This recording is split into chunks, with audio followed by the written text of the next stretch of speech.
Yo guys, and welcome to the channel. In this video, we're going to have a look at Ethereum and whether we think Ethereum could hit $1,000 this year. Okay, if you're new to the channel, I would love it if you'd hit the like button, hit subscribe with the notification bell on, and let's dive into the content. So, bearish head and shoulders pattern that's seen on the monthly time frame, so the traders are readjusting their price targets. So what we need to do to get back into bullish momentum, we need to see a close above $2,250 on a monthly time frame. I personally don't think that's going to happen anytime soon, but if we have a look down here, you'll see in the chart. So if we just zoom in so you can see that. So as you can see, we've got the typical left shoulder, we've got the head, and then we've got the right shoulder. And as expected, this type of pattern always falls to the downside. So what we're currently seeing is support around the 1750 level, which at the time of recording, if we have a look at on Bybit for Ethereum, we're trading at $1,772. It is the weekend. We do expect volatility as always, but you know, we tread with caution as we trade our way through it. Now, let's have a look further down in this particular article. So what we need to do, first of all, is we need to try and get to $2,000. And rather than $2,000 becoming resistance, we need to flip that into support. That's absolutely crucial if we want to see higher prices. At the moment, there's a lot of uncertainty in the marketplace. We've obviously got the higher interest rates happening at the moment. There's a big correlation with the rest of the markets and what's happening there. And also, it depends what Bitcoin's going to do.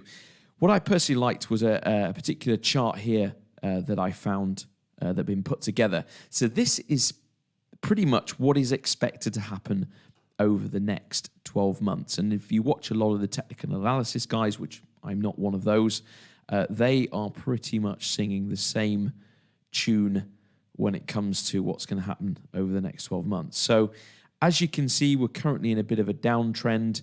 Obviously, we've got macroeconomic issues going on at the moment, but they are expecting that we could see levels of around about $1,500, which could see a fantastic buying opportunity. Now, whether you're in it for the long term or for the short term traders out there, this may be a very good trading opportunity, which could happen around July time. Normally there's this the famous saying, sell in May and go away. And then when people start to go back to school, like the kids and everyone really gets back into work mode around about September or just before that. But even what we need to consider here is Ethereum merge, which is supposed to be happening in August, but people are unsure whether that's actually going to happen and whether that may move back. So we're still waiting for news on that. And then we could see a pump to the upside. So if you've been dollar cost averaging, I came in back in November time into the crypto space. And so, you know, I came in a lot higher on a lot of the altcoins. And so, you know, I'm currently seeing significant downside on my overall portfolio. So for me, it might be a good time to dollar cost average and start to pump to the upside. And then they're expecting towards the end of the year, we could see levels of around about $3,000. But then off the back of that, depending on what the overall market's going to do, we could see further downside and lower prices. This could be a fantastic opportunity to start to build up your own capital.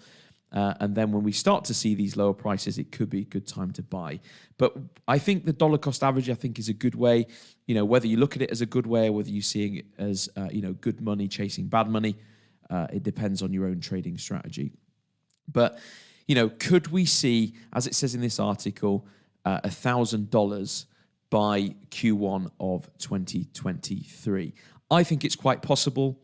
And it would present a fantastic buying opportunity for anybody that is willing to wait to get to those sort of levels. And then we could see significant upside of around about a 5x from those levels, which would be great. And then maybe we could have the altcoin market that we've been looking for.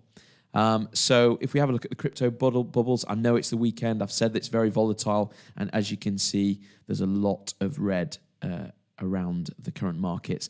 I think Luna 2.0 launch today is taking a lot of the attention, so maybe there's not much going on in these sorts of areas, but this is very typical for the weekend, so sometimes it's best to either hide behind the sofa or spend time with your family, you know, and enjoy those weekends. Okay, so the other thing to consider, and you know, we get different information out there in the marketplace, is Ethereum preparing for a bear trap? Are we going to hit a bear trap? Are we going to bounce down or wick down to $1,500 and then pump back up to 4K? I don't know. I don't think so. I think you know, we may get to about 2,500, maybe 3,000 towards the end of the year, and then we are going to see that downturn. So I'm personally going to wait for that. I am slightly dollar cost averaging. If we look at the overall markets at the moment, we can see that we're down only 0.5%, down at 1.19 trillion in terms of overall market cap of cryptocurrency. We could see us get lower than $1 trillion, and then again could present fantastic buying opportunities. So always have some cash on the sidelines where possible for those rare crashes that occur. Now, I'm not a financial advisor, and this is purely for entertainment purposes. That draws the video to a close. I'd love to hear your comments and your thoughts below. I'd love it to hit the like, hit subscribe, and I look forward to seeing you in the next video.